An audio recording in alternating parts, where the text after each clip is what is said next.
All right, welcome back to HPP, the podcast that talks with tomorrow's hoop stars. I am Rich Harris, and thank you for joining us again.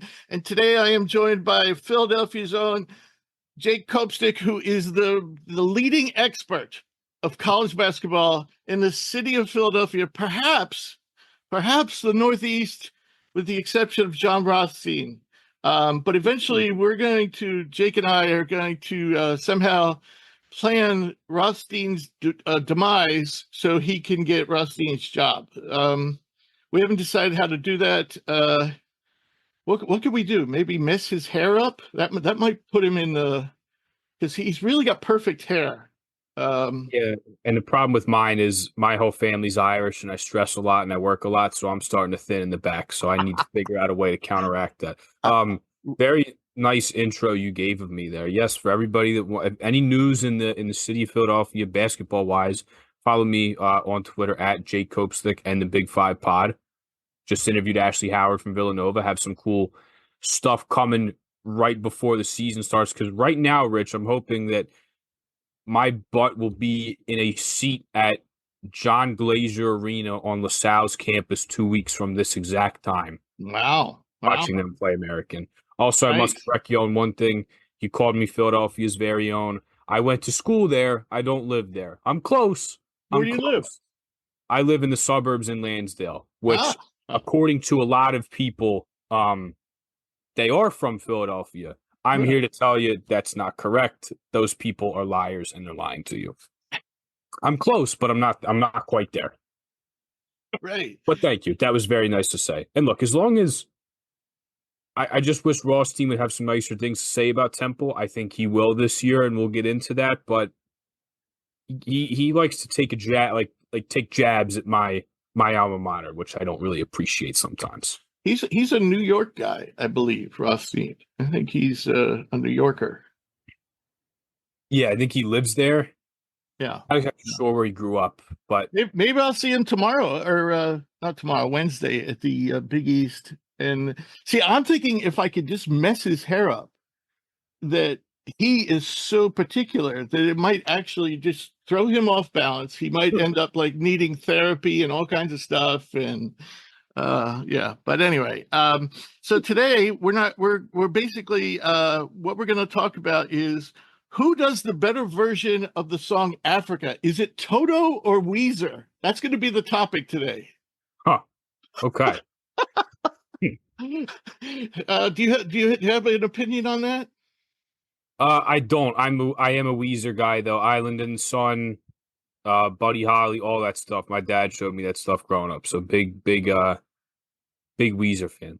Maybe I say them then. Yeah. All right. I like Toto's version better, but anyway, we're actually going to be previewing the American Conference, or the AAC, and we'll jump right into that. So as we talk about the American, of course, the first thing we got to talk about is the passing away of Amir Abdul-Rahim, one of the brightest young coaches in college basketball, who had a proven track record, though brief, but yet proven, of being able to do a lot with a little. He proved it last year. He also had a track record of turning programs around very quickly. Did it at Kennesaw State, did it at South Florida. And not sure. We know he had an illness. We know he went to the hospital, and we know that he was going through some kind of procedure at the hospital. I haven't heard any more details than that. And that during that procedure, he passed away. So it could have been anything. But very sad to hear. And of course, our thoughts go out to his family, fans at Southern Florida, players at Southern Florida. He will be replaced by Ben Fletcher, who was a friend of his for quite some time. They knew each other going all the way back to high school, and they've been working together as coaches since, I believe, 2019. So the system shouldn't change much for South Florida, but obviously heavy hearts there. The other coaching changes, FAU, John Jacobs takes over for Dusty May, who left for Michigan. Rob Lanier, former SMU coach, takes over at Rice for Scott Pera, who was fired. And at UT San Antonio, Austin Clonch replaces Steve Henson, who was fired. So, Jake, any comments about these coaching changes? Yeah, first start with South Florida. I mean, absolutely horrible news to get late last week with Amir Abdur-Rahim. The turnaround he had at South Florida to get them to be the regular season champ, or at least split a share with it right away, was remarkable after what he had done at Kennesaw State, taking over a team that he won one game his first year. And then he took them to the tournament. They had Xavier on the ropes. They had Xavier on the ropes in that game that they played. So really, really remarkable what he had done. But it seemed like this was a guy that was respected and loved by everybody in that community. So tragic to lose a coach, but a person like that in the sport. As far as other stops go here, Jake is coming from the Scott Drew tree. And the Baylor tree, I think, is interesting because I think FAU's got some momentum here. I like what he brought in. I think the Baba Miller swing is awesome to take there, but I think Jacobs can certainly work out here. Rob Lanier's a funny one because how about he gets fired at SMU, doubles his win total from 10 to 20. They make the NIT, and for no reason other than that they were going to the ACC, he gets fired. Yeah, he did a good job. And he starts one of the probably the craziest coaching cycle of all time with Andy Enfield going to SMU, Musselman going to USC, opens the door for Calipari to go to Arkansas, like potentially starting the craziest chain reactions we have seen in coaching. And UTSA, Austin Clonch, like, was part of some good Alabama teams, solid at Nichols. I think he'll work here as well. Like, as a young guy that can coach offense and recruit, like, I think that will bode well for the Roadrunners. But mainly here, like, not going to act like I knew Amir Abdur-Rahim even in the slightest, but that was absolutely terrifying. Ripped you apart as a college basketball fan to see. And I think South Florida will be interesting. I hope that they play inspired and they can have a very, very good year, potentially repeat what they just did. It would warm everybody's hearts. Yeah, agreed. Realignment didn't affect this conference too much. SMU leaves for the ACC. So in the American last year, the regular season champ was a surprise by just about everybody, and that was South Florida. Unfortunately, South Florida did not make the NCAA tournament, which was a source of debate. Who did make it was UAB, who won the conference tournament. They came in as a 12 seed, and Florida Atlantic, who was the favorite to win the conference, and they got into the NCAAs as an 8 seed. I think part of the problem with South Florida was they didn't really play a very representative schedule, or FAU went out and challenged themselves in some games, and so that gave them the edge there. The player of the year, there was two. John L. Davis of Florida Atlantic tied with Chris Youngblood of South Florida. I kind of thought John L. Davis was definitely the better option of the two. The guy who won Defensive Player of the Year maybe should have won Player of the Year, and that was Yaxel Lendeborg, and we will be talking with Yaxel later on in this episode. Also, the Rookie of the Year was P.J. Haggerty, freshman who exploded for Tulsa, point guard, combo guard. He has since transferred. We'll get into that. So I've kind of listed these teams in the order I think they will finish.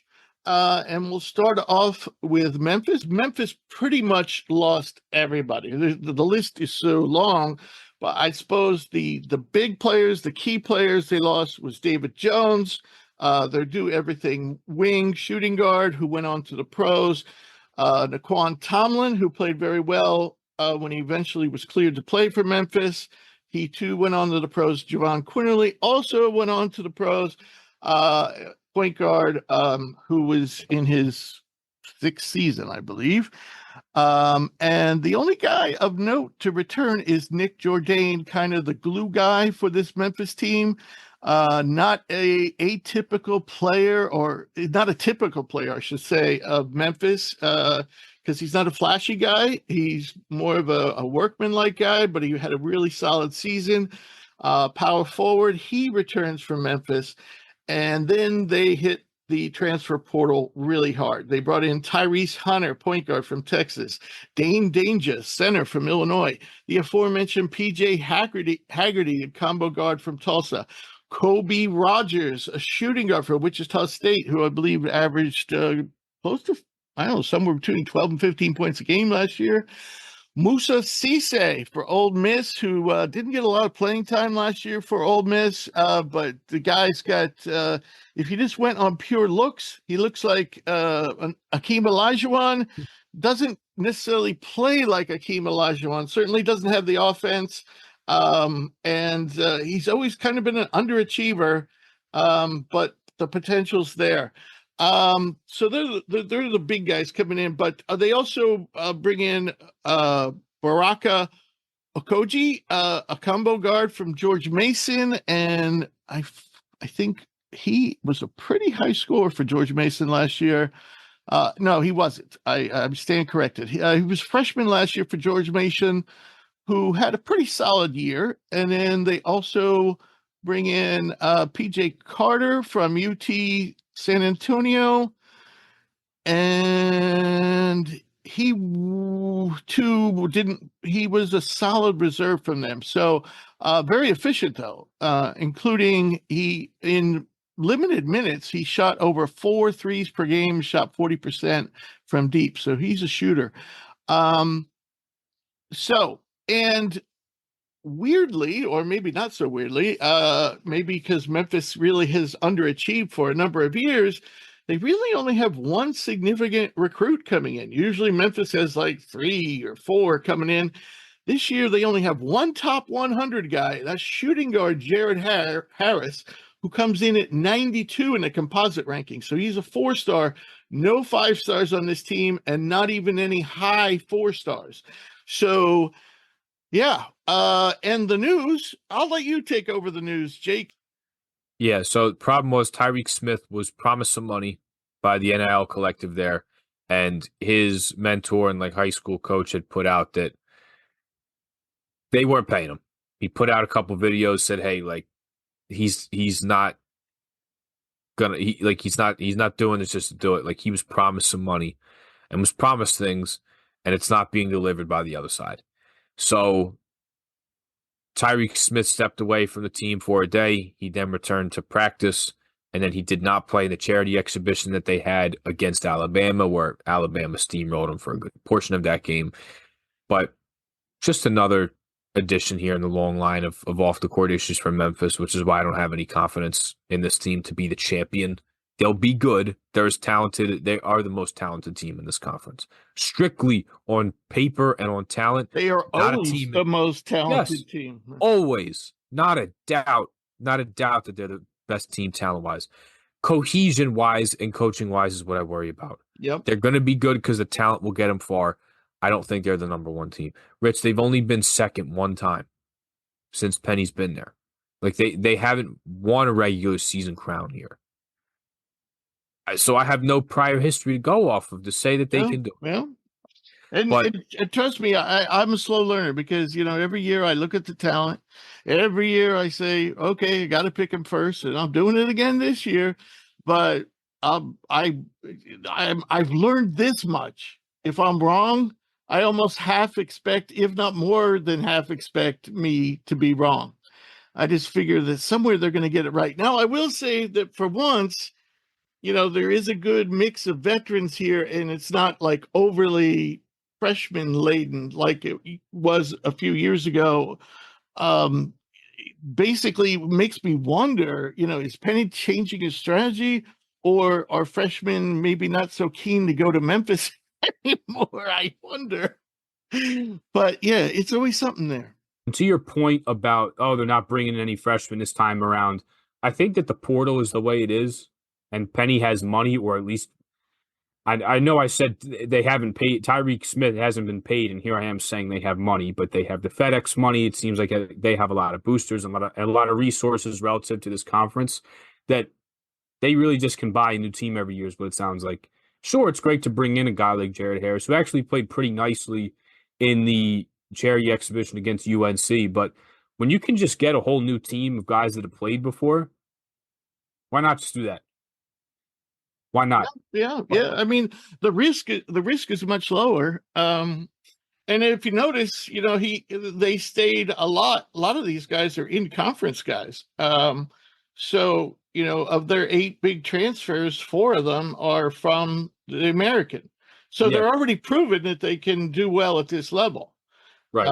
One thing I want to say about Tyreek Smith, this is a guy who can play power forward for you. This is a guy who play center for you. Great defender, really good blue collar player.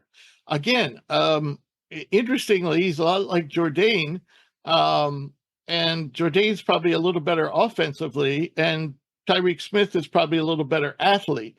But if you look at their potential starting 5, like if you went, depending and you could go different ways with this, but I'm thinking, Jourdain and Danger as the bigs, and Haggerty and Hunter and Rogers in the backcourt. That's a really, really good starting 5. But then, especially if Tyreek Smith isn't there, your depth is really suspect. Yeah, and then Cisse actually feels like he's been bouncing around, whether at Ole Miss's or before Ole Miss, Oklahoma State, but he was a Memphis Tiger once upon a time. So he, after a couple of different stops, is boomeranging back to Penny Hardaway. But yeah, I definitely see what you mean. I mean, Tyreek Smith, to give them another body, another versatile guy that could, probably can play at a 4 to 5, because that's what Jourdain can do. That's why I've been such a big fan of him, even when he's been at Temple, is because there's a guy that is a good enough athlete, switchable defender, rim protector in a pinch for a small that he gives you the opportunity to play with a small ball 5. Shooting never really came along for him, but if you need to play small for a little bit and play a little more switchable, like that's why I've liked him so much is defensive versatility. But Rich, in totality here's my problem. They just never overachieve, I feel like Memphis does. They never even achieve what they're expected to do. I saw a crazy stat, and shout out to Mid-Major Madness, shout out to Nick Lorenzen, who I just met at LaSalle practice a couple weeks ago. He tweeted this out, or Mid-Major Madness tweeted this out. I don't know if it was him exactly, but since 2015, Memphis has 1 tournament win. Middle Tennessee is 2. Like the facts are just the facts. Like this team, they kill it in the transfer portal. They kill it in the recruiting space. Mm-hmm. They just don't put it together. And then, you have the Tyreek Smith situation. How about they just let go of all their assistant coaches essentially a month before the season started? Rick Stansbury out. Was it Mike Miller? No, not Mike Miller. Was it Rasheed Wallace? I think you have all your assistants leave, and he brings in. What was the story? What was the story behind that? I'm not really sure. He just parted ways with his assistants right before the season, and he brings in Mike Davis from Detroit Mercy, who after his son Antoine left went 1-31 last year, 1-32. Yeah, well, he wasn't even very good when his son was there. Exactly. The best they did, I think, was maybe an invite to the CBI. No, there is no such thing as an invite. You buy your way into the CBI. Yeah, that's right. That's the one you buy. You pay like $25, $50K to get to the CBI. Right. And then you bring in Nolan Smith, who, you remember when Louisville fell apart last year, like he was really at the center of things for almost trying to force Kenny Payne out. Right. Like, I'm not liking what's going on. Well, do we ever like what's going on at Memphis? There's always so much going Nonsense. on. It's not even relative to the basketball court. Right. With them. And I've seen this too many times, and I always buy into, like, on paper, this is the most talented team in the league. But I just haven't seen Penny elevate a team and overachieve with them and maximize what he has.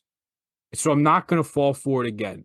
Talent-wise, they're going to be at the top of this conference. I personally have UAB being the regular season champ because I'm just not going to fall for this with Memphis again. There's no doubt at all. You can't say this team's talented. I just don't know if the pieces are going to fit together. They're going to defend. They have to now. They're going to play fast because they always just haven't been a good half-court team. But like you have scoring with PJ Haggerty and Tyrese Hunter and Danger, I think at the center spot is really going to play well. And transferring down to the Big Ten, he's going to be a beast in this conference. Oh my God, he's a beast in the Big Ten, really. Yeah. He is going to dominate this conference.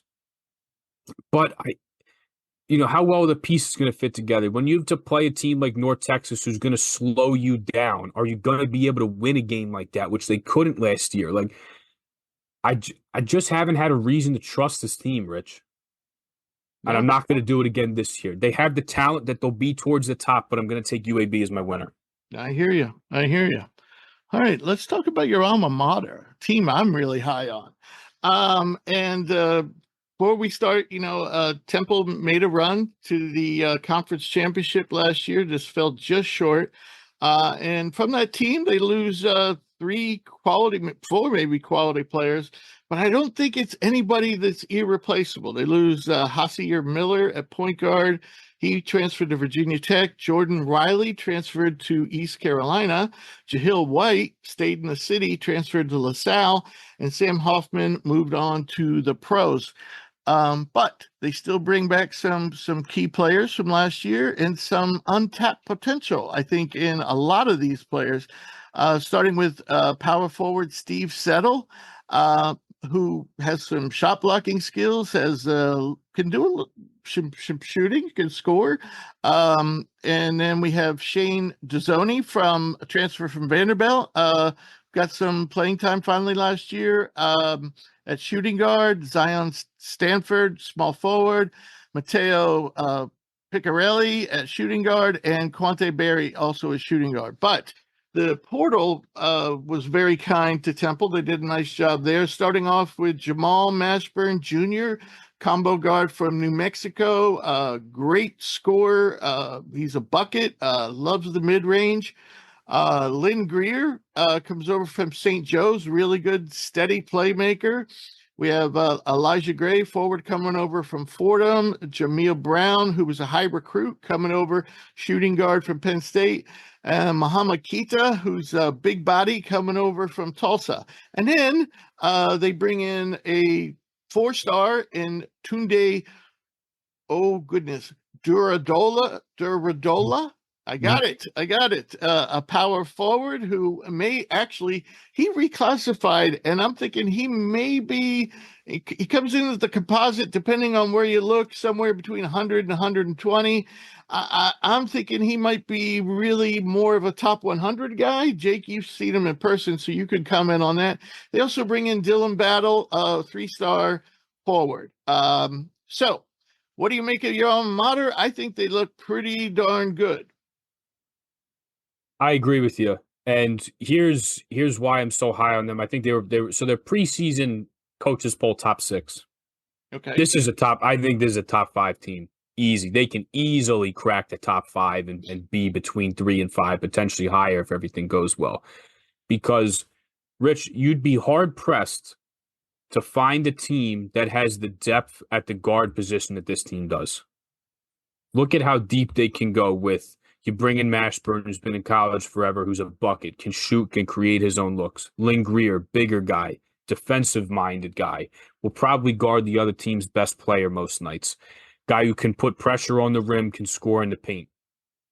You bring back Zion Stanford, who I think can break out. The only thing I think keeps him back from doing so is there's so many guards on this team. Mm-hmm. That he might not get the playing time that he would because they're so deep at that position. But another guy that can score in the paint, can get penetration and score inside. Matteo Piccarelli transfers in from UMBC. His 3-point percentage didn't really fall off too much. He was still a very effective sniper in this league. You bring in Jameel Brown from Penn State, who Adam Fisher helped recruit when he was there.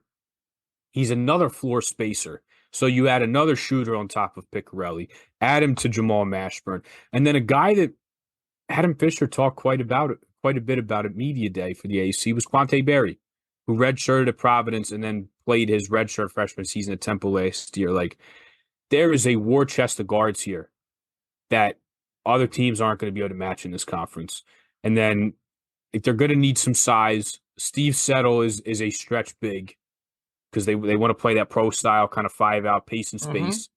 But I think the wild card here is Babatunde Dorodola because they need another big body. And how about a guy with some face-up game? How about a guy that you can give the ball to in the paint or on the block and can go make it happen? So I think he's a wild card here. But look at the guards on this team, Rich. They're just so deep there that I think that's good. That's good. What is going to propel them into a top 5 finish here is that they are going to have the depth at the guard position. And when push comes to shove, it's all about those guards if you want to be successful and play meaningful games in March. I think they play off each other well. You have guys that can defend, guys that can put pressure on the rim, floor spacers, some guys that can get their own bucket, can get their own shot. And I think it's all going to blend together really nicely for Temple here. So maybe it's a little early in Adam Fisher's tenure to be putting these expectations on him, but they had the run in the AAC tournament last year. He hit the portal well. Recruiting-wise, they're killing it as well because not only do they have Dylan Batee, who's a Temple legacy, I believe it was his father or his uncle that played at Temple, but they also have Aiden Tobias, who's the best player in Delaware coming in this year too, who I think is going to play quite a bit and be able to space the floor. So portal, recruiting, a lot of good juju going on for Temple here. But I think this team is deep at guard, and I think bigs-wise, they're going to have enough here to keep them competitive and that not be like a glaring weakness. So I think there's a top 5 team. You're maybe higher on them than I am, but if this team hits on all cylinders here, they're in that 3 to 5 range. Absolutely. All right. Now we'll move on to Florida Atlantic, who is the highest team from the conference, highest seeded team in the conference from as an 8 last year. They lost basically everybody, including their coach. The only significant returner is forward Trey Carroll. They did hit the portal hard, and they bring in Baba Miller, who's been a pro prospect since freshman year, international player. I was on the show last year when he was at Florida State. Big guy who can put the ball on the floor. He's like 6'10", but also can shoot some. But I will say Baba has yet to really live up to his potential. So it'll be interesting to see how he does at Florida Atlantic, where he's going to have to carry a significant load. They also bring in Kai Tandy, former kid from Xavier. He's coming in from Jacksonville State, where last year he averaged close to 18 points per game for Jacksonville State and shot well. I mean, it's almost 7 threes per game and shot 39%. Also can do a little playmaking, but that's not really his forte. His forte is scoring. Caleb Glenn comes in, a forward from Louisville, who's a very high recruit, 4-star. Ken Evans, shooting guard from Jackson State. He was a player of the year in the SWAC, put up some huge numbers. Leland Walker was on a very talented Eastern Kentucky team last year that kind of underachieved and didn't make the tournament. But Walker himself last year averaged over 15 points per game, also 4 assists per game. So another guy who can score. Lastly, Nicolo Moretti, and he is the brother of, and I can't remember his brother's first name. Davide. Yes. Davide Moretti, who played at he was at Texas Tech on the Final Four team. Texas Tech, now playing professionally in Italy. So in the recruiting, they don't bring anybody who was ranked in the top 200, but they do bring in a guy from the African NBA African Academy, or the NBA Academy in Africa, and that's Omar Nku Diop, or Jop, excuse me. and a wing. So a lot of these academy guys get, I don't know, they get overlooked in the composite rankings. So he played for the African Academy, and he is I'm looking up his size, 6'7", 200-pound wing. So I figure he's probably going to see some action right away. So this team isn't overly deep. They bring in some really quality players from smaller programs, with the exception of Glenn from Louisville and Miller from Florida State, where those two were kind of underachievers at their schools. So what do you make of Florida Atlantic with their new coach? Yeah, a whole lot of moving parts here. I like the swing for Baba Miller. I think he can be good in this league, but then I see a guy like Kiki Tandy, and it's like, well, is he going to be able to be that dominant scorer in the AAC like he was in the ASUN at Jacksonville, or excuse me, Conference USA in Jacksonville State? Jesus, I mean, conference realignment's just absolutely ruining me. Like, I think they will be competitive. I think the Bones are here to be competitive with FAU, but look, the American's a damn good league. It is. Like, I don't think you're surefire just to come in and start dominating in this league for Kiki Tandy. But I do like Jacobs. I thought it was a good hire. Like, I think he'll be competitive here. He's got the resources necessary to do it. I think you're also a bit higher on this team than me. I think I'd maybe put him like 5-6 as opposed to 3. But I still think it could be a pretty successful year for Jacobs in year one. But Baba Miller, like that's like my X factor here. And it's a good spot. Transfer down a level. Hopefully there's no dumb suspensions, because the reason he was suspended by Florida State in his first year was ridiculous, for somebody paying for a flight for him during NIL. You remember that? Yeah. Absolutely ridiculous. Yeah. There was another guy that was given a coat at Kansas. I forget who that was. It was a long time ago, but somebody gave him a winter coat because he got off the plane from some warm place. Didn't own a winter coat. And someone either bought him one or gave him one, and that turned into an NCAA suspension. So yeah. All right. So we'll move on to Wichita State. And they lose the aforementioned Colby Rogers, who goes over to Memphis, which we mentioned before. They also lose, oh boy, just forget it. Rogers was the main piece they lost, but they do bring in they still bring back some key players from last year's squad, including Quincy Ballard, who's a great shot blocker. Harlon Beverly, who played at Miami previously and started to really come into his own last year for Wichita. Also, Bijan Cortez, who was hurt somewhat last year. He had a great freshman season for Oklahoma. Then last year, he kind of fell off with injuries. So they're the key returners for Wichita. And then they, too, bring in some interesting transfers. The most interesting is Matej Bosnak, a power forward who played professionally not professionally, but played in the Adriatic League. He's a big who can stretch the floor. Could be really interesting combination if he and Ballard are both on the floor at the same time. That could be a huge team. So, yeah, those are the highlights of Wichita State. What do you make of this team? Yeah, interesting point here on Matej Bosnak. I believe he's coming in at 22 years old with 2 years left. Yes. Did I read that correctly? Yeah, because he played at he was part of some university over there, I believe in Serbia. And so, yeah, he's not the only one. Big East School has a guy who played in Germany forever, in the German BBL.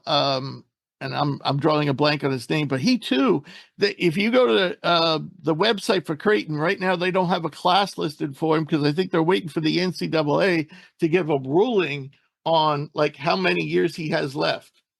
Yeah, this is crazy to me because when I graduated college after 4.5 years, I transferred from LaSalle to Temple, so I had to do an extra semester, transferred, switched my major. I graduated after 4.5 years at 22. So the fact that this guy has 2 years left is crazy. But how much, international experience do you have with this guy? And he can stretch the floor. Like he can be a really, really good piece for this team. Zane Meeks is on his fourth school. Am I missing one of these? What, Nevada, Oh, San Francisco, Arizona State? Is there a fifth stop in there somewhere? I don't know. Um, Regardless, I like Paul Mills a lot with the returners and some of these guys coming in. It's like, can Corey Washington transfer up from St. Peter's? Can AJ McGinnis, who was at UNCG, and then he was at Cincinnati with Wes Miller and didn't play too much there, and then went back down to Lipscomb. Like, can he be a factor in this league coming up from the ASUN? The returners, I think there's a lot to like. I think Matej is just going to be a really good player here. I think he's going to be really, really good in this league. Yeah, I mean, going from the Adriatic League to the American Conference, that's going to feel like a picnic. Yeah. So, yeah, this team is going to be good. I like Paul Mills as a coach, and like this is a good program with resources. Like, I think this is certainly a top 5 team that can contend at the top. Like, even long term, I think as long as Paul Mills is there, there's a team that's going to be competitive at the top. Right. We'll move on to UAB, a team that Jake likes a lot. Their major loss from a team that was very competitive last year in the American, and of course ultimately made the tournament with their winning the conference tournament. Their main loss is Eric Gaines. Very speedy, explosive point guard, ultra athletic. He's moved on to the pros, but they bring back the majority of the rest of the team, including the aforementioned Yaxel Lendeborg, who's going to be in the running for Player of the Year. This guy is just a beast.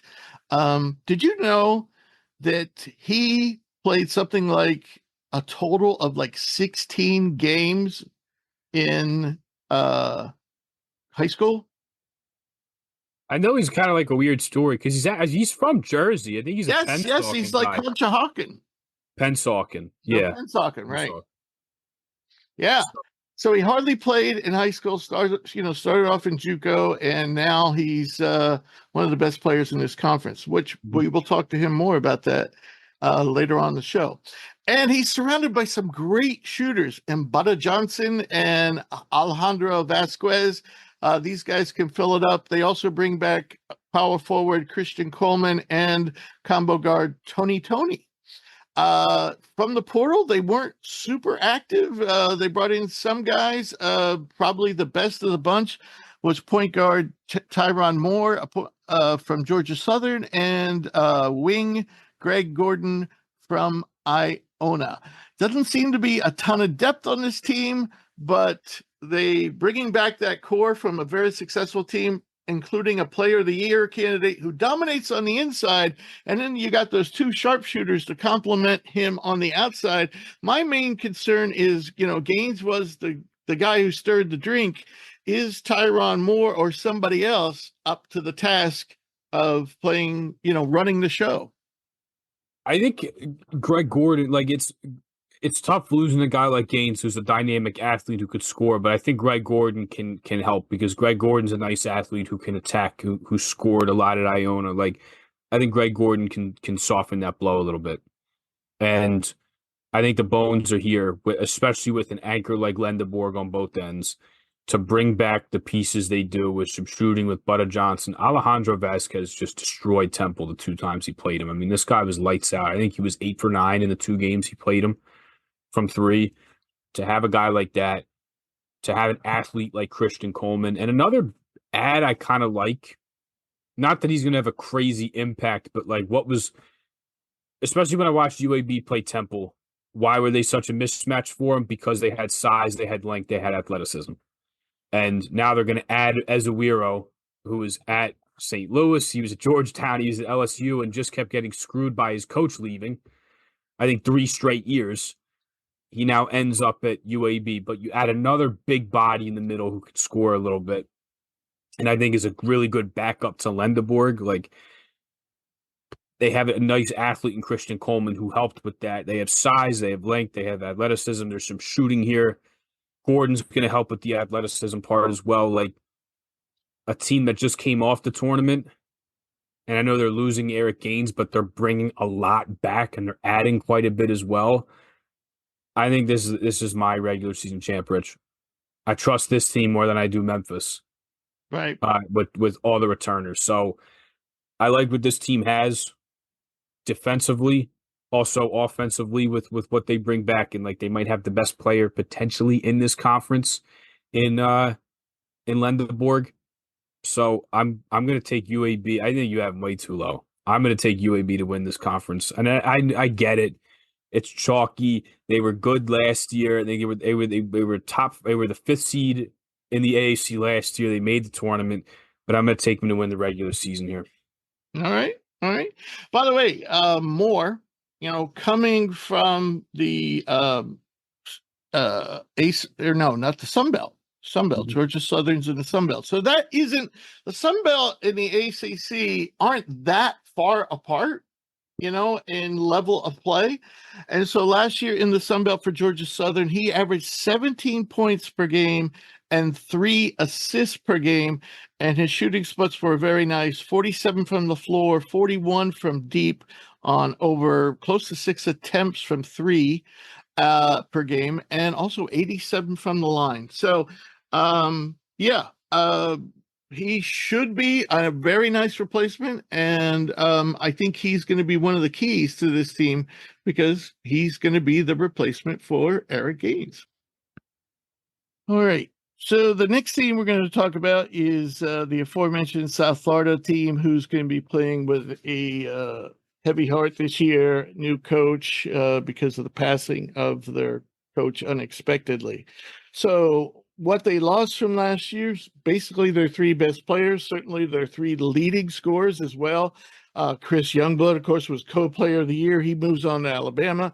Keyshawn Pryor, who was arguably as valuable, if not more valuable, than Chris Youngblood, moves on to Louisville. And then Selton Miguel, who was the sixth man of the year in the conference, he moves on to Maryland. They do bring back, though, this team went 9 deep, and they bring back the other 6 guys, including Kobe Knox, who's Kevin Knox's younger brother, Jaden Reed, Brandon Stroud, Corey Walker, Jose Placer, Sam Hines, all back. Of course, none of them were nearly as valuable as the 3 guys who left. So the depth is there. Whether the star quality is there is another thing. In the portal, they bring in a couple of bigs who have very valuable experience at high level, and that's Dante Green, a power forward from Florida State, and Jameel Reynolds from Cincinnati, a center, started at Temple. And they also bring in Quincy Ademakoya from Kennesaw State. So there's another Kennesaw State connection. And in the portal, they bring in a couple of 3 stars, top 200 guys in point guard CJ Brown and wing Cameron Wright. So South Florida got their 3 best players to replace. Jake, what do you think? Yeah, that's going to be tough to do, playing with just the human element of playing with a coach and a mentor that they had and had a lot of success with last year is got to be weighing on them like hell. And I do think they'll still be competitive this year, Rich. I really do. I think Jaden Reed, I believe he made 2nd team all AAC in the preseason coaches poll. I think he's going to live up to that billing. He was good last year. He's going to be damn good again this year, and they're going to need him to score as well as facilitate and hold down the point guard spot. So I think he'll be really good. I like some of the additions they made in the portal. I've always been a Jameel Reynolds fan. He was at UCF. Then he was at Temple. Then he was at Cincinnati. Now he's on his 4th school, all of which have some sort of affiliation with the American Athletic Conference in some way, shape, or form. Yeah. But I've always been a fan of him when he was at Temple. Like, he probably wasn't at the weight that he could have been playing his best at, and then he had a hand injury. But this is a massive dude that can play in this conference for sure. And then Quincy Ademakoya, how about this? He was also a guy that was at Temple once upon a time. I did not And then know he that. left the team, but as a guy who can space the floor, is something that you could always use. So I think they'll still be solid. I really do. And I think Jaden Reed is going to surprise some people. I think this guy's in for a really, really big year. As a smaller guy, but can shoot and can get it done. I think at the point guard spot, you're going to find very few guys better than him in this entire conference at the point guard position. So I still think South Florida's on the rise. Everybody's rooting for this team. Everybody is. And I really think they can still finish top 5, top 6. They can finish top half of this conference and give themselves a shot once the AAC tournament comes around to potentially steal a bid. Right. I think they're going to be right up there. Yeah, I think they will be in the upper half for sure. All right. So now we'll move on to Tulsa, and they actually, between the portal and their returners, bring have a fair number of veterans to rely on. Though the problem I see is they probably had the best backcourt in the conference, and PJ Haggerty is gone to Memphis. Kobe Williams, who moved on to the pros, and they were probably their 2 best players. So we're talking kind of like that Southern Florida thing that we were just discussing. Probably the best player they're bringing back is Keyston Willis, a shooting guard. They also bring in a nice recruit, Dwan Odom, who started in the SEC, I believe, in Georgia, but then went to Georgia State and really played well at Georgia State. So now he's moving up a notch again. He's their top incoming player, and he will definitely help that backcourt. And I think he's definitely an all-conference candidate. Yeah, I just don't see enough. I mean, I think Tulsa is going to be kind of in the middle here, and that's about the best they can hope for. Yeah. Yeah, I mean, losing Haggerty, who legitimately could be a player of the year candidate in this conference, is going to hurt. And I like Garrett Conkle a lot. And this seems to be a tough job where, like, again, his best player is leaving. But Tulsa, before you were born, used to be a pretty regular power. But it hasn't been that way in quite some time. Yeah. Dwan Odom was at Xavier, and then he followed Jonas. Right. When Jonas Hayes took the Georgia State job, he followed him down there. Right. And here he is in the AAC, moving back up a level. Like, I think he can be solid in this conference. Keyston Willis, like, I'm shocked he's still in college. I thought Keyston Willis was out of eligibility. But I don't think there's a top 5 team, but I think they're certainly right around the middle, which is good for Conkle to move up a little. You know what I mean? Like, this is not an easy job, and I think they will best their position from last year as they, continue to ascend a little bit, and he improves them. But I don't think there's a serious contender. But I like the coach here, and I think that they will grow from last year. They'll be a little bit higher in the conference than they were last year. Which I guess is most you can ask for, right? I mean, they were, third from last year? Or excuse me, they were right in the middle of the pack. I think they'll be about the same this year. A little bit higher, potentially. Right. Another tough job is East Carolina, and we will have their star later on in the show, RJ Felton. But for, who they lost? They lost some key players last year that really were big contributors. Brandon Johnson moves on to Miami of Florida. He was a do everything. I think Miami of Florida is hoping he'll kind of be the next Norchad Omier for them. Bobby Pettiford, their point guard, moves on to High Point. Ezra Asir moves on to Utah, power forward. Felton comes back. He was one of the top scorers in this conference. He also has a good running mate at point guard at Cam Hayes. They also bring in Jan Farrell from St. Bonaventure, who was a former high recruit, who I don't know if has quite lived up to his potential. Another guy who you could say that about is CJ Walker, who used to play at Oregon. Then he was at Central Florida, but he's had health issues, and there's been other issues that's kept him from playing. And, Walker is like a 6'9" guy, athletic. And, I can remember watching him as a freshman saying, wow, this guy might be a lottery pick. And he's just never put it together, Also bring in Jordan Riley from Temple. And they do have one top 200 recruit in Tybo Bailey, a shooting guard. Probably won't get a ton of playing time this year. But yeah, what do you make of East Carolina? Yeah, well, they're certainly going to have some guys that can create their own shot. You have Cam Hayes, who didn't start the year eligible, but then became eligible when they ripped the Band-Aid off and they let everybody play. Bring back RJ Felton. Jordan Riley is a guy at Temple that they leaned on quite a bit to create small offense for him. So they're going to need that because they have Mark Adams on staff. Like, Mike Schmidt's a defensive guy. It's Mike Schwartz. Jesus, I just said Mike Schmidt, the Phil's third baseman. Been a long day. He's worked all weekend. Sorry about that. He wants to defend, and although the numbers aren't there, like they were top 100, they were 70th in turnover percentage. Like he wants to defend, and that's what the identity, he wants the identity of his team to be. But there is some scoring there. There is some guys that can create their own shots, so I think they can be competitive. But is that could be enough every night? Because they are losing a guy, and I thought Pettifer was a nice player that didn't play enough here. Like Asar was a toughness rebounding machine. They're going to lose him. So, size, are they going to be all right with Malonga and Richard coming back? I don't know. I just don't know. Is the talent there? Is the scoring there? Are they going to blend together well? I'm not really they were. This team was like my shot in the dark sleeper last year, and I'm not feeling the same way about them this year. Yeah, I hear you. So now we're going to move on to Tulane, and I have to be critical of Ron Hunter here because, if you look at the talent this team lost, and most of them didn't have to go,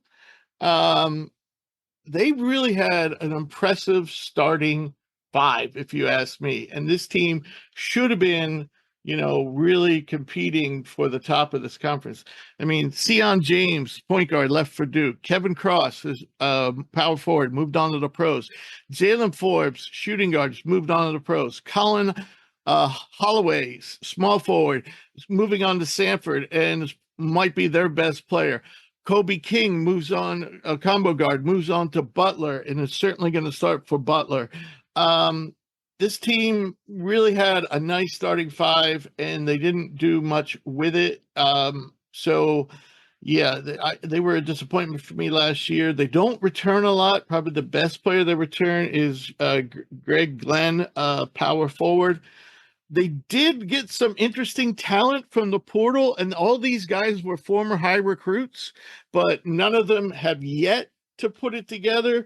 Well, actually, three of them were high recruits. In Rowan Brombaugh, combo guard from Georgetown, Caleb Banks, forward from Indiana, and then Mario Jordan, who redshirted last year for Georgia, is a wing. They also did pretty well for this conference in terms of recruiting freshmen. They bring in Kyle Green, a combo guard who was 106 in the composite rankings. Also forward Cameron Williams at 176 in the composite rankings. Green's actually one of the higher incoming freshmen in this conference. And I figure he'll see significant playing time right from the get-go. Last year I just thought this team had a lot of talent and didn't do it. I don't see the same kind of talent there this year, and certainly not the experience. Yeah, not at all. And then they bring in Brumbaugh as the cream of the crop, transfer, I guess, but he's kind of underwhelmed at both spots. Obviously Georgetown was terrific last year, and then even when he was at Texas, wasn't the guy coming out, I guess, that everybody thought he was going to be. On both ends, yeah, he could shoot a little bit. He's pretty quick, but he's not a very big guy. Defensively, I think there's some concerns with him. They're just losing a lot of talent. And I really like Ron Hunter, but this doesn't seem like a school that's positioned well, NIL wise. And then when you have a mass exodus like this leave, like they don't seem like they're well equipped to replenish, especially from the portal. Right. So tough job. I like Ron Hunter, but like there's a lot going out. Like this could be one of the worst teams. This could be a bottom 3 team in this conference with everything going out. There's just not enough to replace a Sion James who can a big dude who's not a shooter but can score inside the 3-point line, like quick guy in Colby King, a guy in Colin Holloway that was even before he was here, he was a good player on a really bad Georgetown team. Right. And Forbes out the door as well. Like there's a lot of bucket, and Kevin Cross was one of the best passing bigs in the country. Yeah, there's no like they're losing way too much scoring to not be replacing it with much at all. Like I think there's a bottom 3 team in the league, Rich. I hear you. Now here's probably a team you like, and I certainly like their grittiness and they kind of overachieve rather consistently. But I must say, North Texas is losing some significant talent this year and not bringing back a lot. I mean, Jason Edwards, their shooting guard, is going to Vanderbilt. Aaron Scott, who I absolutely love, who can do a little bit of everything, but he's a great defender, is going to St. John's. Reuben Jones, shooting guard, going to Michigan. CJ Nolan's going to New Mexico. John Buggs III is going to East Tennessee. Robert Allen, power forward, moved on to the pros. The most notable player is, Rondell Walker, the wing, coming back. In the portal, they added some decent guys, but nobody who's gonna, wow you, I don't think. Aiton Wright, combo guard, a little guy from Drake. He's more of a scorer than a playmaker, is probably the most notable one. Latrell Joseph, a combo guard from Stephen F. Austin. Also an interesting player coming in, but none of these guys, their transfers were even stars at these lower levels, and just about everybody coming in, it was at a lower level except for Grant Newell, played at Cal, and he wasn't overly impressive at Cal. And he's probably going to end up starting for this team. So maybe that tells you everything you need to know, but maybe the system makes the parts, the sum greater than the parts. Yeah, and that's what I think. It sucks that all these guys left because this was a really good team last year. Very good team. And for 2 years in a row or 3 years in a row, they've been good. Yeah, I mean, even dating back to I say dating back like it's far, but like Grant McCaslin's last couple of years, like this, they upset Purdue in the tournament the one year. They won the NIT. Yeah, they won the NIT. Like they were good last year, very solid in this conference. I still think they can be competitive, Rich. This could potentially be I think this is a top half team. There's a lot out the door, but I think it's that play style against some teams that want to play fast that's going to throw them out of their rhythm. And I'm confident, and I like Ross Hodge. I'm just confident in like Hodge was under McCaslin. He's now the coach there. Like I'm confident that the playing style works. I'm confident in who they have there on the staff that they'll make this work. They'll be competitive. I think Aiton Wright's a good player here. I do. I think he's a very nice piece here. But he's a bucket. He's a bucket for sure. But it just, yeah. But he's also what? He's like 5'9", 5'10". Yeah, it's a lot of scoring out the window, and like Aaron Scott, he's awesome. Yeah, to be a guy that can cover the perimeter like a ultimate chess piece that can cover just about anybody in the lineup. The play in this defensive system sucks.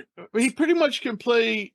He definitely can play anywhere between the 2 and the 4, and probably could play the 5 if you in a pinch.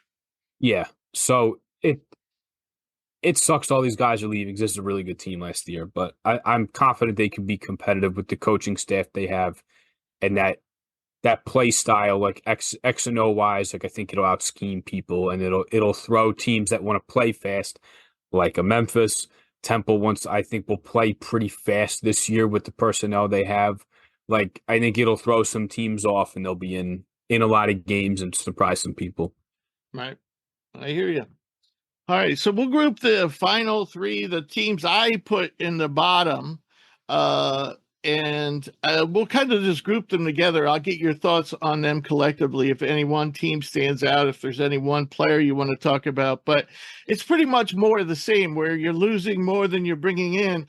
For example, Charlotte loses Ikar Milicic, he's a pro prospect. He's going to Tennessee. He might be this year's Dalton Connect. So, watch for him, though he's not the same player as Dalton Connect because he's more of a stretch four. Rice loses their do everything big, Max Fielder, who's right now with the Sixers.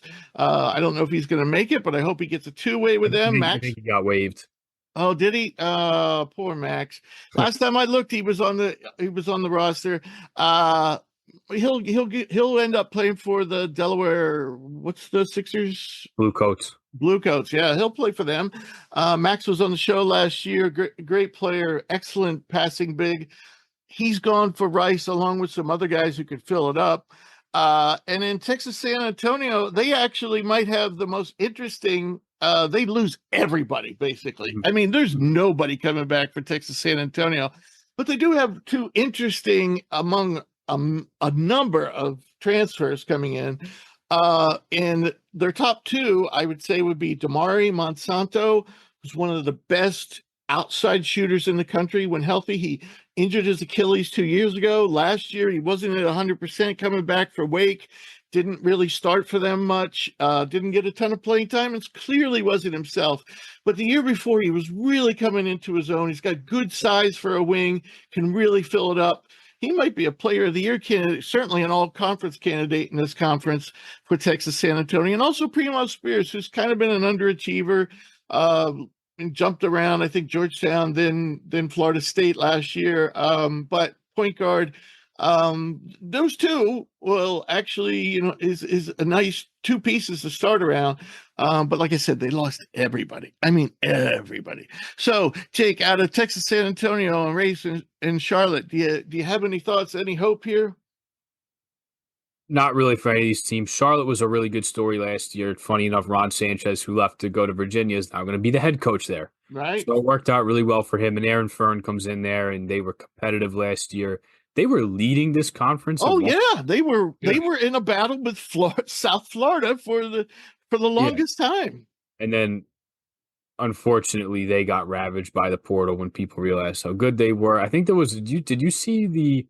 I think it was an Instagram post that came out, and it was like Lucai Patterson being like, "Oh, like can't wait to return to Charlotte or whatever," and then it's like, "Oh, it was him or was it Elijah Hawkins?" It was one of those guys that left or went to Minnesota where it's like, "Oh, I'm staying where I am," and then it's a week later, like, right.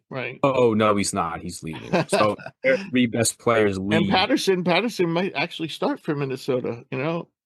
Yeah, but I don't see much here. There's a lot of turnover at Charlotte, especially with the really good players, and then Rice and UTSA.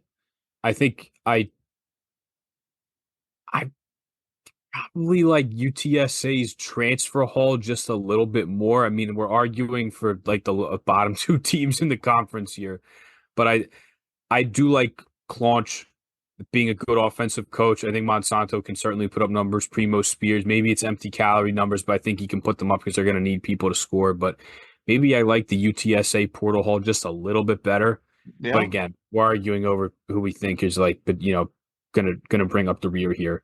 Right. So it's gonna take these. Yeah, good. What about Trey Patterson, Villanova guy who languished with injury? No, 100%, and it's all because of injuries. I feel bad for this guy because he comes in with pedigree, and then there was the Final Four team. Like there was just so many reasons why with how good the team was and injuries that he wasn't able to really hit the court. And I mean this dude has. I mean, he's been battered like injuries rich. I don't know if I've seen a guy as battered as this guy. He still has 2 years left, and it feels like he's been in college for a long time because he just keeps missing time with injuries. Well, he reclassified, didn't he? And he jumped in the middle of his first season. I think he was just a like organic high school guy, but like he joined the team mid-season. Yeah. Torn labrum in his right shoulder, but I think Oh, there was right, right. like hips, like double hip surgery or something like that. Like it's it's just a shame because I'm rooting for the guy. I don't know how much realistically he can bring because he's been so battered by the injuries. He comes in with the 4-star pedigree, but you just never saw it for reasons that were never this guy's fault. Right. So I'm rooting for him, but who knows how it's going to work out with him just because he hasn't been able to be on the court. Didn't play and he missed all last season. Like who knows what he could become, but I'm sure, I speak for everybody who's a Villanova fan, Rice fan, whatever, that they're rooting for this guy because he's been through a lot. Like I'm telling you, I don't think I've seen anybody with the injuries that this guy's had. Yeah. So we'd love to see Trey do well. Denver Anglin comes over with the coach from SMU, and actually they brought over a few guys from SMU, but Anglin too was a high recruit. He's a point guard who's never quite put it together. So definitely some potential there with Rice, but just like Texas San Antonio, just too much to replace. Charlotte has, brings back a few more players, but still they lost like their key players. So especially their top two in Patterson and Milicic. So yeah, just not much hope here. All right, so let's do our predictions for the American, and we'll wrap this up. As we made clear, Jake likes UAB as a champion. I'm picking Memphis, but I certainly understand Jake's trepidation. Memphis, tends to be a mess off the court. It's always something there. So who knows? We both think the conference is only going to get one bid. And did you list? Jake says Memphis, Wichita State, and Temple fight for the other spot. I say it's Temple gets the other spot, with Wichita, Florida Atlantic, UAB could possibly be a second at large. So I'm opening up the window for maybe this conference to get 3 bids. I like Memphis and Temple to definitely get the 2 bids. But I do have Jake's UAB in my 3rd bid group, and maybe should even rethink that a little, because Jake made a very valuable argument, and I do like who's returning for that UAB squad. I will say, even though Jake has lauded me and applauded me, I am a little worried about Temple. They don't have a ton of depth, and they're going to, for the first 9 games of the season, they're going to be missing Lynn Greer because of that gambling scandal. Correct? Do I have this right? It was a problem it was a suspension from St. Joe's, not at Temple, but I think the problem was that he kind of got caught. Like this suspension stemmed from when the FBI came in and did an investigation into Temple for the whole gambling thing. That the suspensions just came down from. Heisey Miller he got dismissed from Virginia Tech for betting under his own name. And I think there's reason to believe that that's part of the reason why, but it said it happened at St. Joe's. It wasn't a part of a Temple ring, if that's what you want to say, like if you want to call it that. Okay. But it was a suspension, much like Heisey Miller, that stemmed from the previous institution he was at. So he's out 9 games. He'll return after they play D2 Holy Family, and he'll be back for conference play. Right. Which is the most important thing. Like he'll miss the big 5 games.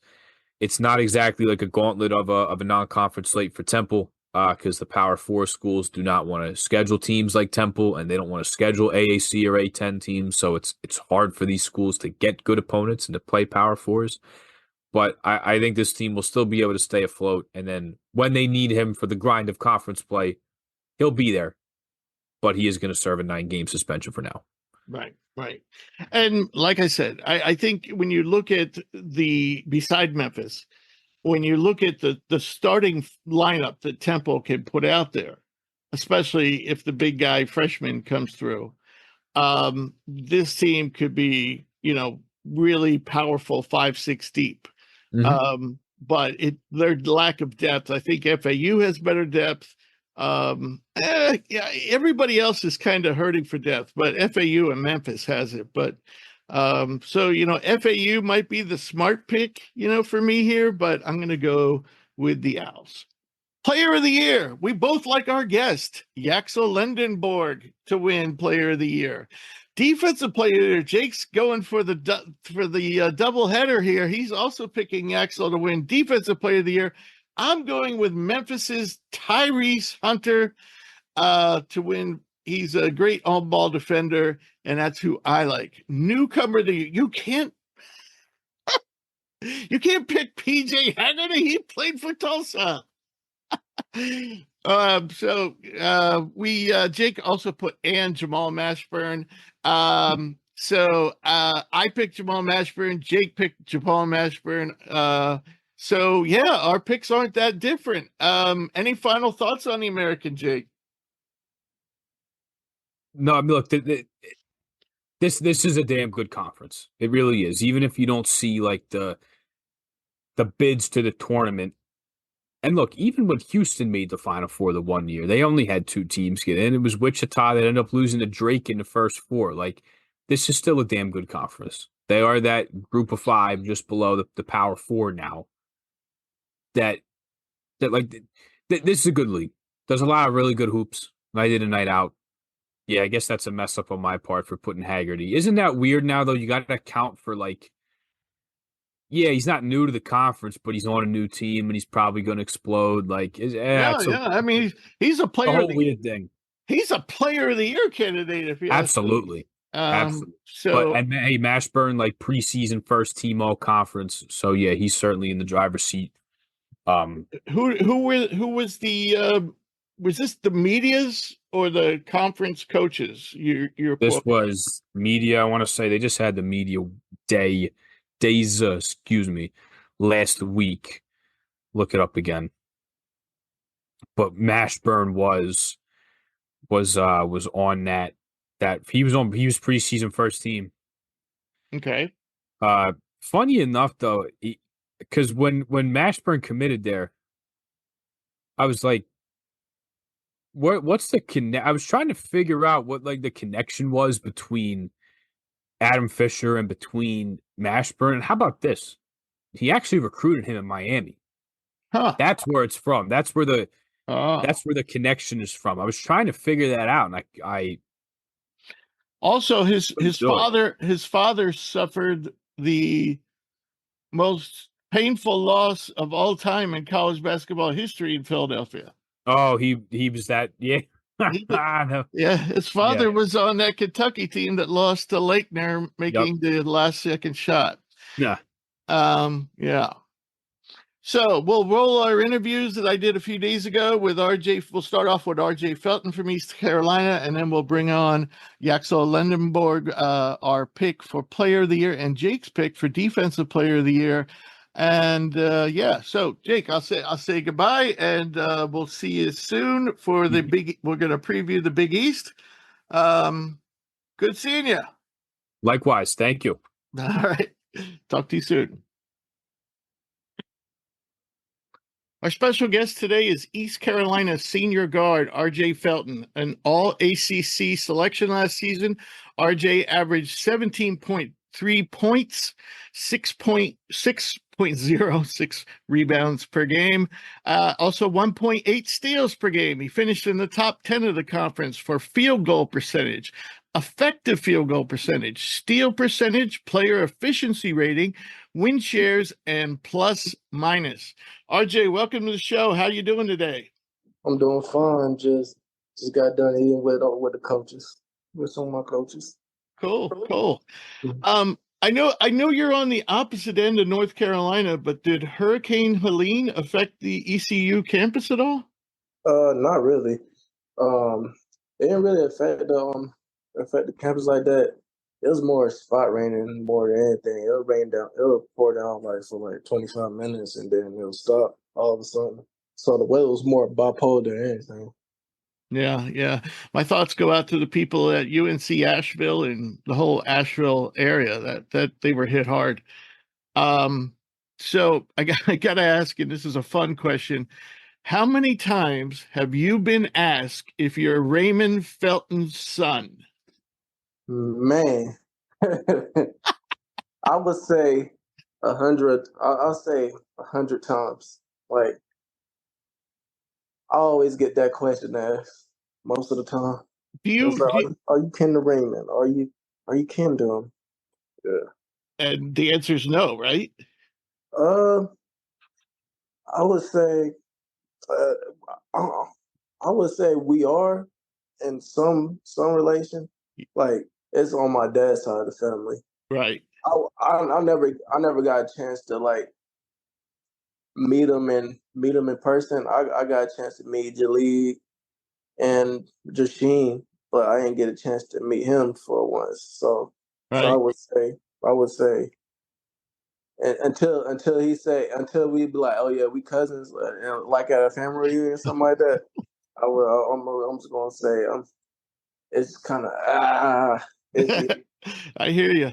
You know, both of you were born in South Carolina. Both of you went to college in North Carolina, and you both, I mean, you're similarly built too. You know what I'm saying? You know, he was a strong, sturdy guard. You're a strong, sturdy guard. So it's kind of funny. So you must have had a busy off season. For starters, you tested the NBA waters. What was that process like? that part. Go ahead. That I was trying to get the feedback on NBA teams and try to get into like the G League invite, like the G League draft invite, so I can get called for the NBA. I didn't really have that much votes for it like that. I was just trying to get feedbacks on like trying to get a workout with teams, so I get more exposure than anything. Who did you meet with any teams, and what type of feedback did they give you? I didn't really meet with so many teams like that. It's just more like, all right, I'm gonna I'm trying to get into that G League invite, but I didn't get that much votes in the NBA votes like that. So Right. it's just like if they want to call me, they already know what my line is. So I felt like that was more motivation than anything. The as a chip on my shoulder than anything. So I would say kudos to him. Yeah. Did you get any feedback at all? I ain't get none. Huh. It was just more like, all right, it was just more of a humbling experience than anything. Right. Right. I could have worked out with a team with my testing agent, because during that process you just have a limited amount of time, like to get a testing agent. You don't know who's really valid or who's really certified by the NCAA. So Right. I was really trying to see if I could get at least one. I would say due time. That was during my birthday and all that kind of time, like late May. So I was like, all right, since I ain't getting no feedback and the draft is about to start, and the G League draft combine was about to start. So I was like, nah, I'm getting that much going on. So I was like, all right, I might as well take my name out and then just work. Right. Well, no, I get it. And for the fans who are listening who don't know, the NBA basically gathers the GMs together and they all vote on I want to see this guy, I want to see this guy, I want to see this guy, and whoever gets the most votes goes to the NBA combine, and whoever gets the second most votes goes to the G League combine. But that we're talking what, a total of maybe 60 players? No, maybe 80. So yeah, a lot of great players didn't get invited, so I wouldn't be discouraged about that. I'm not discouraged by none of that. So after you decided to return to ECU, how was the rest of your summer? Did you get a chance to do anything fun, or? Uh, it was I was excited being back with a new team. We have a whole lot of new guys from different conferences, such as CJ Walker, Junior Samara from Gardner Webb. We got a couple guys that came from the JUCO level, and we have good freshman talent like Tabo Bailey, and then I have my little brother playing with me, Oh, and that was pretty exciting. Have him along the way, and over the summer we had took a team trip to Bahamas. oh, So very nice. so that was a fun experience. That was an out of world experience. Who'd you play down there? Uh, I think we probably played a little Bahamian team, something like that. Just a little tune up, just to build the team chemistry and build charisma more than anything. I got you. So, how was the first time in the Bahamas? Yeah, that was my first time. It was my first time being out of the United States. It's not my first time flying, but it was just more of an out of world experience. It's a whole third world country, so it changed my perspective in life than anything. Right, right. I've never been. I'd like to go. But Yeah, yeah. it's beautiful. I also want to go to Jamaica and see if I can hook up with Lenny Kravitz. Oh yeah, Because he's riding on that horse on the beach all the time. I'm just yeah. I'm I'm trying to get like you, trying to get around on the beach. Where did I see Lenny Kravitz? Oh, you know what? I just saw him. He was in Europe somewhere, or no, Shanghai. He was at I don't know if you probably don't follow it, but Formula One racing. Oh. Anyway, apparently he's a fan. Patrick Mahomes owns partially owns one of the racing teams, but he was there. So it was pretty cool to see him. Anyway, back to basketball. We'll talk about Lenny Kravitz later. So, one thing that really stands out to me about you, and I'm sure scouts have to be excited about this, is your progression. Because across the board, every year you have made incremental leaps, significant leaps, pretty much across the board. So can you talk about your development from a freshman to now a senior? And let's be honest, you're a player of the year candidate in the American this year. So that's a huge leap from your freshman season. First, I'll give all the credit to God. Well, of him, I wouldn't be able to achieve those kind of acknowledgments and accolades. And I would say anything. I would say, George, to get here to ECU, I would say a big shout out to George Raisy for showing me the way around here and bringing ECU towards my eye, and that first year with Coach Dooley, it taught me a lot and how to play the game and learn how to get to my spots more. He taught me the aspects of the game and prepared me mentally. And after that first year, I had adapted to Coach Wart's mindset during my sophomore year. It was a whole different change, a whole different philosophy than anything. I would say I adapted pretty well. I feel like Coach Warts put me to the spots, and with the coaching staff, with Coach Riley Davis, and we used to have Coach Matson and Morton there.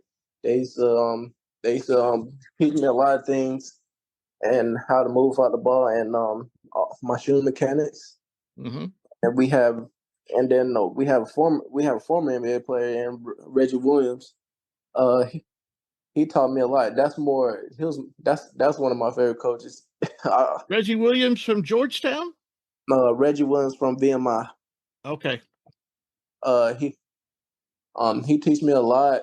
It's more he teach me more of the professional game, how to get to my spots and reads than anything, which he's more like experienced in that aspect because he already been there and done that. Right. And then fast forward to this past year, it was taking more of a leadership role because last year we had Javon and Brandon Johnson and Ezra Ozark coming up. That was his freshman year. So that junior year, it was more like, okay, me and BJ and Ezra are gonna lead by example and try to take the lead by storm.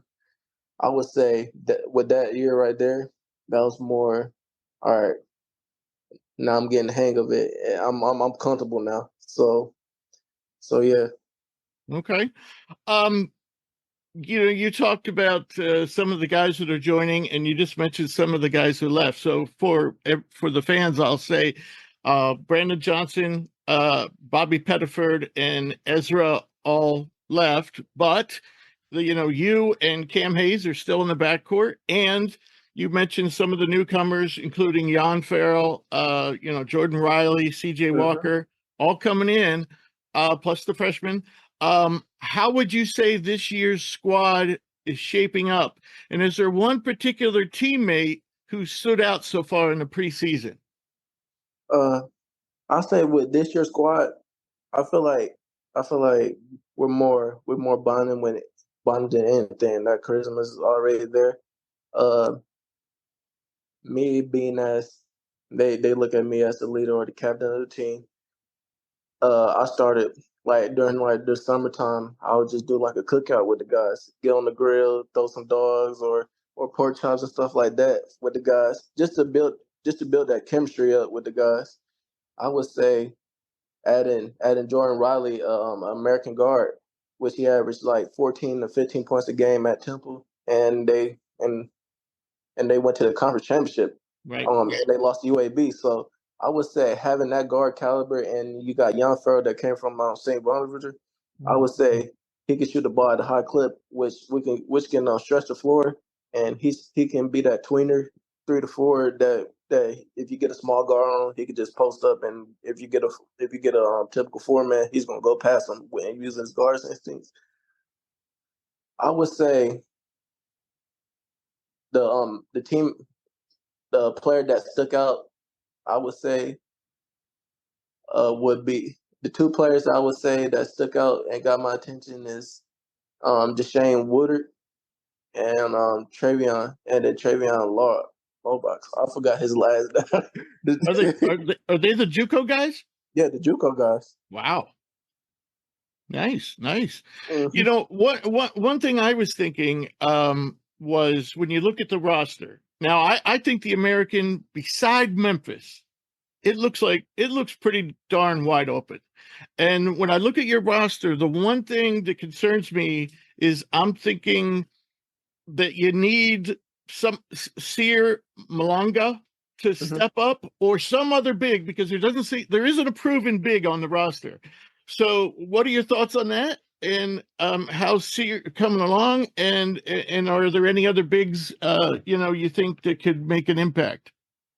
I would say Sear Malanga and Calvin Richard, they're working hard.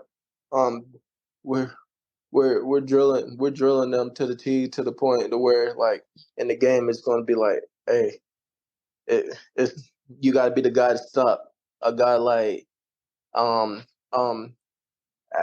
wherever the guy from UAB. You got that would be a key matchup. Like, right, Yannick. Yeah, Yannick. So I would say I'll motivate him and be like, yo, this is what you probably gonna go against every night. So you gotta play to a certain standard. So I would say I demand a lot out of those two, and also the freshman Reed Carlson. He came from out of Oklahoma. So I would say those three right there, those 3 5-men right there, I feel like they could command the paint and bring a significant impact. Right. And you don't want Yannick scoring much because he's one of your main competitors for Player of the Year. Yeah. So about your game, is there anything in particular in the off season that you focused on, and do you expect your role to be similar, or are you going to be doing things a little differently? I would say I work more on my decision making than anything. More like point guard skills than anything. Right. But because when I play professional, I'm not going to be a typical 3. I'm gonna be more of a combo guard in the probably overseas or probably in the NBA. So I work on that decision making and working on getting to my spots. Well, too, with Pettiford gone, that would come in handy to have another playmaker. Yeah, you have. Oh, speaking of playmaking, we also Julian. He's an experienced guard out on Gardner Webb. Right. I would say he's extremely crafty with the rock, and I would say he can shoot the ball at a high clip. than people wouldn't expect. And you have Cam Hayes that can play the 1 and the 2, so he's a combo guard. I'm a combo guard. So we are so interchangeable to the point of where we could be like, okay, you can bring it up and just run the offense. We could just play off each other. Right. Last year you guys finished in the middle of the pack, but I think this year the conference is even more wide open. And last year we saw Southern Florida come out of nowhere to win the regular season title. So, and then you throw in the beauty of college basketball is no matter how your season goes, you still got a chance to make the big dance in the conference tourney. Having said all that, last year you guys lost momentum, going into the tourney. You dropped let me see here, 6 of the last 7. Now only 2 of those games were at home, the rest were on the road. But still, you lost 6 of the last 7. Did you learn from that skid, and what did you learn from that skid, and how can you avoid it this season? I would say losing those six last 7 games, it was more of a learning experience than anything. It taught us, like, say for example, that North Texas game at home where they shot the buzzer beater. That one hurt a lot, and we was like, all right, we should have had that one. That could have been our 4th straight game, which we really needed. And then we played against some tough opponents down the line. SMU? We had SMU, then Memphis. We had the top tier teams down, like some tough runners right there. So right. I would say that stretch right there, those are the stretches that you can make or break a team. So I would say that that it was a big experience for me as a player and as a leader. Right. Ironically, you had probably, I think, your best game of the year at SMU. During that skid, you put up 28, 9 rebounds, 3 assists. And that was a close game too. I think that was only a 3-point game. All right. So lastly, I want to ask you a fun question. What do you like off the court? How do you spend your time? What interests you? As you can see, I can see in the background, I'm a anime fan. I like watching Japanese anime. I love playing 2K. I like watching Netflix series and some documentaries like that. And also I like to eat and cook on the grill. I like to eat and cook on the grill. You and I could hang out then. Yeah, just let me know. What kind of series? Any special genre that you like on Netflix? It's more like I like more sometimes like the crime scene is very interesting. I like like real life drama. I mean, like things that are based on things that really happen. Something like that, but sometimes I just go on TikTok and they'll give me a series and then I'm like, okay, it's on Netflix. I might look at that. Wow. And also, like, when I'm playing the game, I also have a PC, so I'll watch practice and watch clips of practice while I'm playing the game. Than anything, so I can learn from practice and all that. Right. All righty. RJ, I want to thank you for joining me today, and I wish you and the team the best. I think it's a wide open race, so go get them. And come back and join us again when you're going through the draft process in the spring. Shoot, just let me know and hit Grady up because you already know where to find me. I will. All right. Thank you so much, RJ. Thanks, guys. Thank you, Grady. Our second special guest today is Pensauken's own Yaxel Lendeborg, the reigning Defensive Player of the Year in the AAC. Last season, the UAB big man averaged 13.8 points, 10.6 rebounds, which was 10th in the nation, 2.1 assists, and 2.1 blocks per game, while shooting 51% from the floor. He was a first-team All-AAC selection and ranked in the top 5 in the conference for rebound percentage, block percentage, player efficiency rating, win shares, and plus minus. Yaxel, welcome to the show. How you doing today?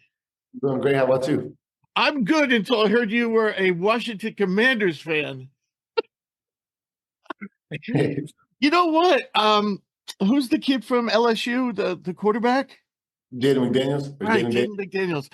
You know, he was so awesome in college, but you really thought of him first as a runner before a passer, and now, I mean, he's like setting records. I think he's completing 82% of his passes. Washington is very fun to watch this year. He's there. He's going to take us there.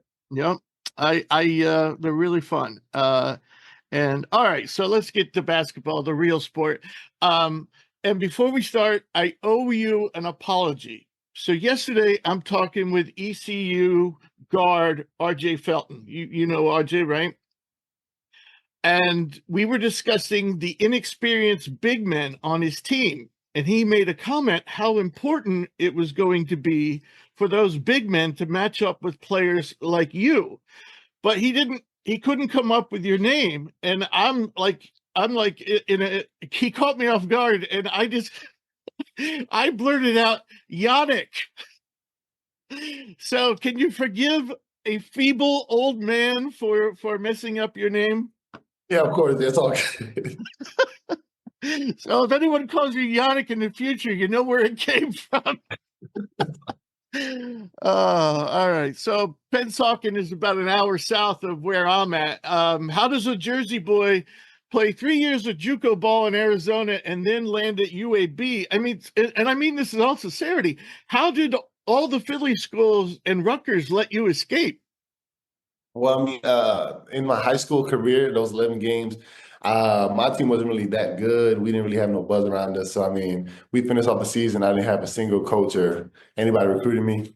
So it was kind of given. Nobody would recruit me anyway. There'd be no point. But the way I got to JUCO was kind of funny too. It was like I got invited to a camp, and then from that camp, there was like some guy that reached out to the coaches in JUCO, and then one school took the chance on me, and then that's how I ended up in Arizona. So, it was.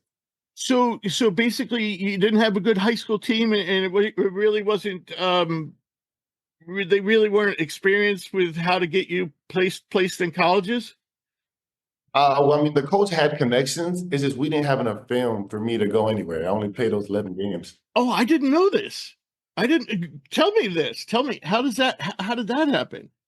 Well, high school, I didn't really have the best grades, and I wasn't really like in it to play sports. I was there because my mom makes me go. It's just like, Right. Who cares?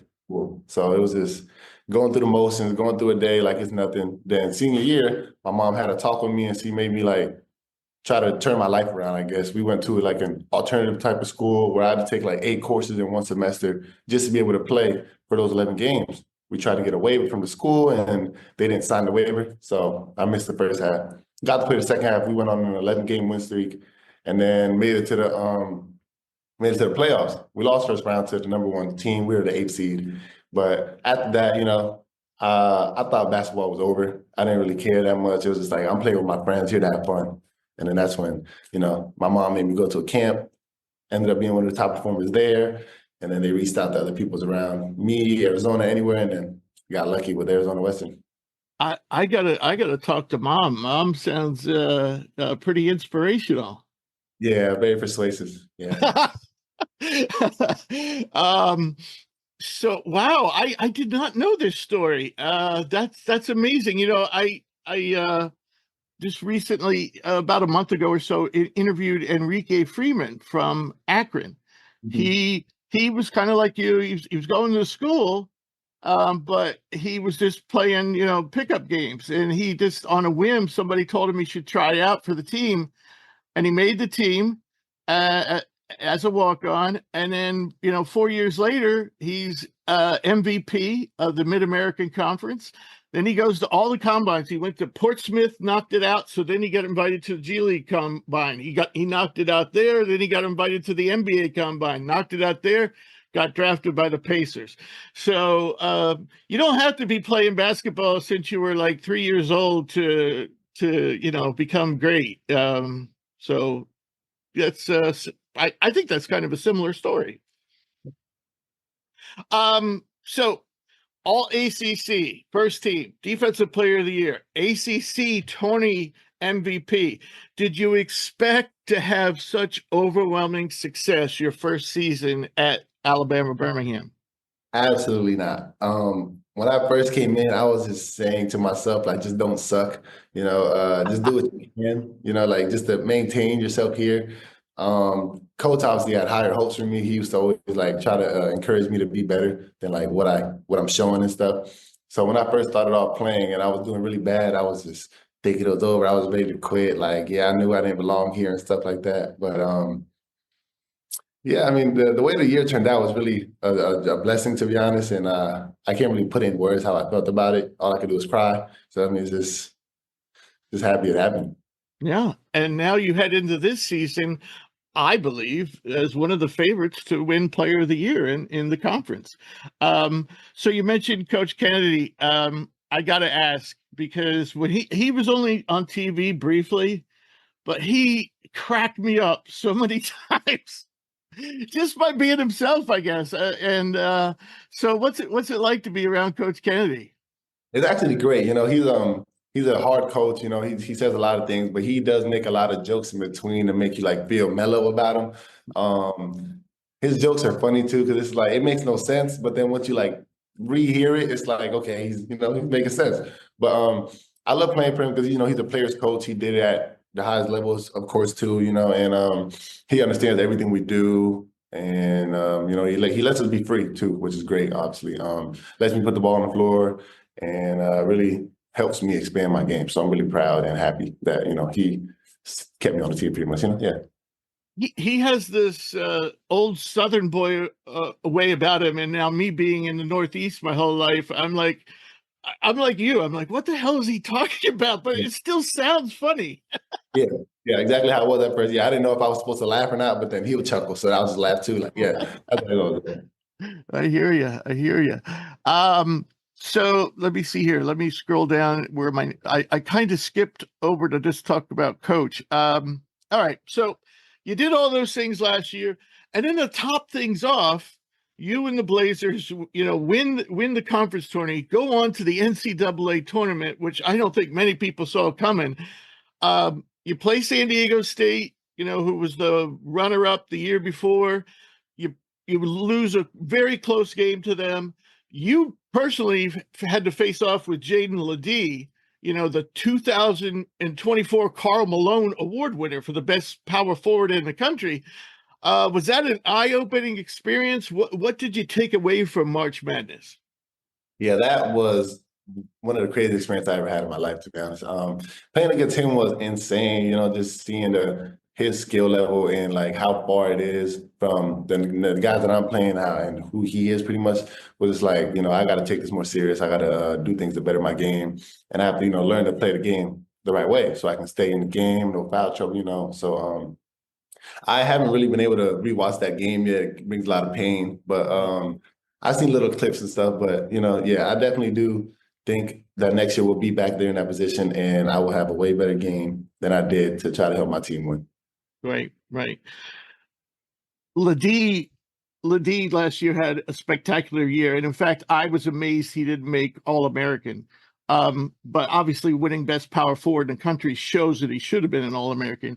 But what I wanted to say to you as encouragement is Ledee really, his career was pretty quiet up until the March Madness run, not last year, but the year before. He was really, kind of just a reserve, a good reserve, but he really started to shine when they made their run to the championship game.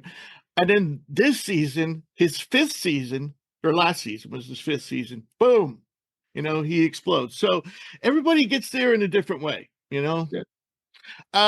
So overall last year, you were dominant in the paint on both sides of the ball. No one can question that. Did you work on expanding your game in the offseason?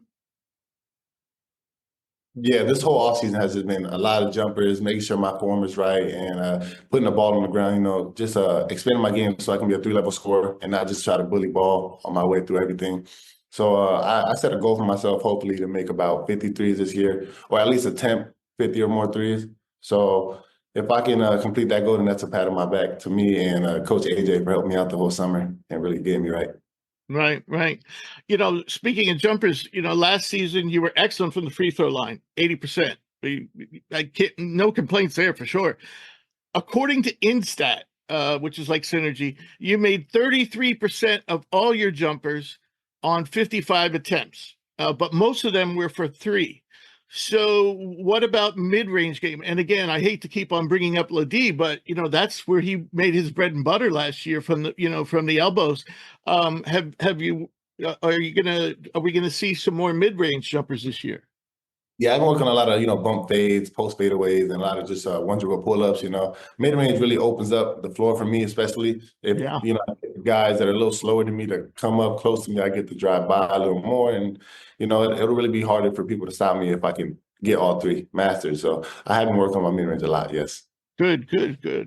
Unlike many teams, the Blazers, return a fair amount of their core players. Your big loss was Eric Gaines, a pretty unique player, super athletic.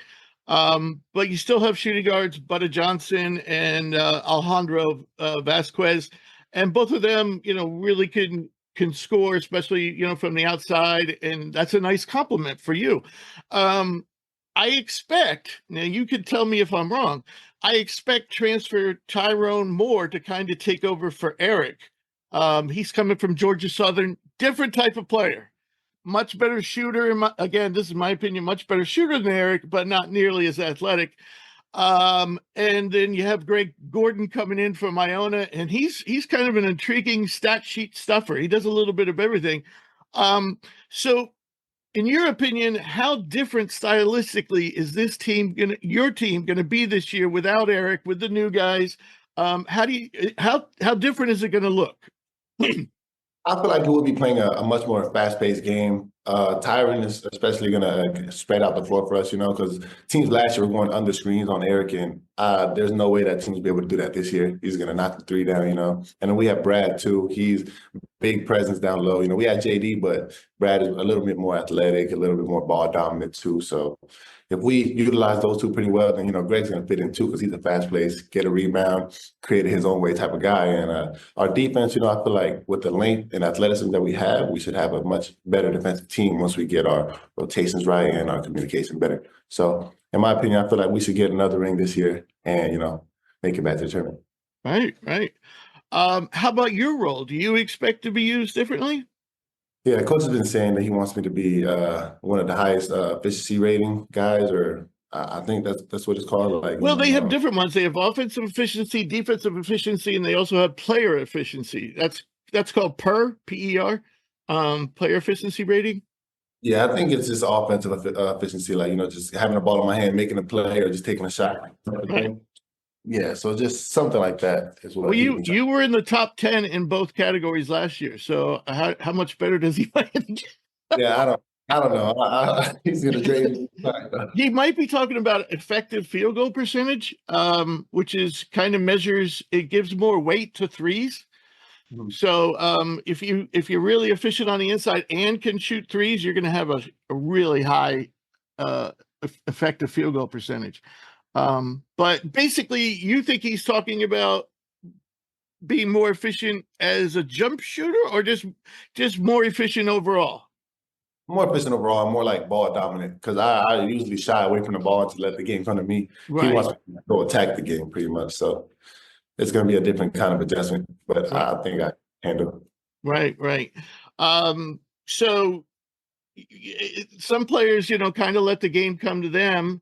And if they're double teamed or whatever, they kind of, just pass out. He wants you to be a little more aggressive. And even if they're focusing on you, to still manage to find a way to get a bucket. Is that a good way of putting it?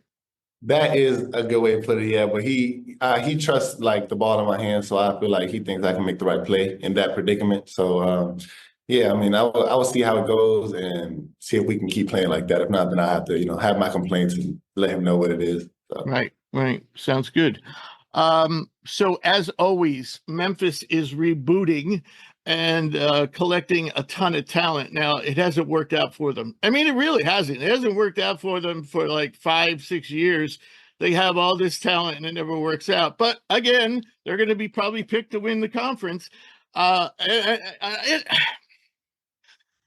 not knocking Penny Hardaway. I'm just saying I think it's difficult to grab a bunch of different players every year, try to slap them together, and try to get them to play with cohesion. As opposed to you guys, lost a few players, added a few players, you're going to have cohesion.